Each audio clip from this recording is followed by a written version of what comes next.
सरकार के प्रतिनिधित्व करूंगा। सहमत है एसएन सिंह के बयान से? देखिए पूजा जी, जिस देश के प्रधानमंत्री लगातार 11 वर्षों तक एक प्रेस कॉन्फ्रेंस नहीं कर पाए तो उनसे क्या सवालों की उम्मीद की जाएगी कि वो जवाब देंगे। खैर जाने दीजिए। इस बार जो है विपक्ष पूरी तरीके से तैयार है, सवालों की मूसलाधार वर्षा होगी और उसका जवाब इन्हें देना पड़ेगा। ये बड़ी बड़ी बातें करके, ये मीडिया मैनेजमेंट करके इस बार ये बच नहीं पाएंगे, क्योंकि 140 करोड़ जनता का ये सवाल है और वो जवाब जानना चाहती है कि पहलगांव के वो जो आतंकवादी हैं वो कहाँ। लगातार जिस तरीके से सेना के बड़े जो लीडर्स होते हैं, जो बड़े पदों पर होते हैं, उन्होंने लगातार इस सवालों को पूछा और बताया भी है कि जो 5 विमान थे, जो 5 जेट विमान थे वो गिरे। और वो गिरे तो वो उसके लिए क्लेम कौन कर रहा है?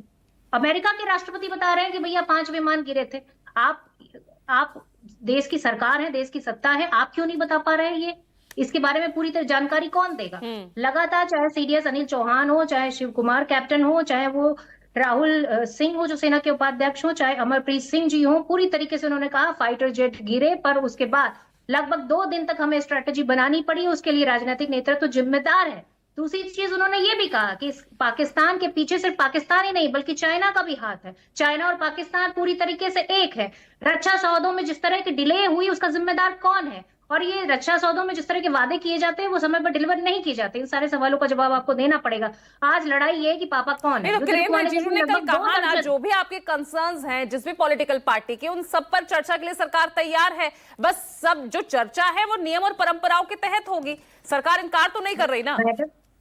अरे मैडम, जवाब दे कहाँ रहे हैं? हम तो जवाब मांग रहे हैं। हमने तो पहले ही कहा था सत्र बुलाइए, स्पेशल सत्र बुलाइए। कहाँ बुलाया इन्होंने स्पेशल सत्र? लेकिन अब ये सवाल जनता के सामने है और जनता के बीच में है। ये सवालों का जवाब क्यों नहीं दे रहे? आखिर सवालों के जवाब से बचने का मतलब क्या है? आप क्यों नहीं बताते कि आपकी विदेश नीति पूरी तरीके से फेल हो चुकी है? चाहे आईएमएफ फंड देना हो, चाहे एडीबी बैंक को, एबीडी बैंक को फंड देना हो, लगातार जो है पाकिस्तान को फंड दे रही है। काउंटर टेररिज्म काउंसिल में वो पूरी तरीके से वो वाइस चेयरमैन बन के बैठा हुआ। एफएटीएफ में वो ग्रे लिस्ट में आज भी नहीं आ पाया। रसिया उसके साथ स्टील प्लांट का जो है 2 बिलियन से ज्यादा की डील कर रहा है। आप क्या कर रहे हैं? आप क्या कर रहे हैं?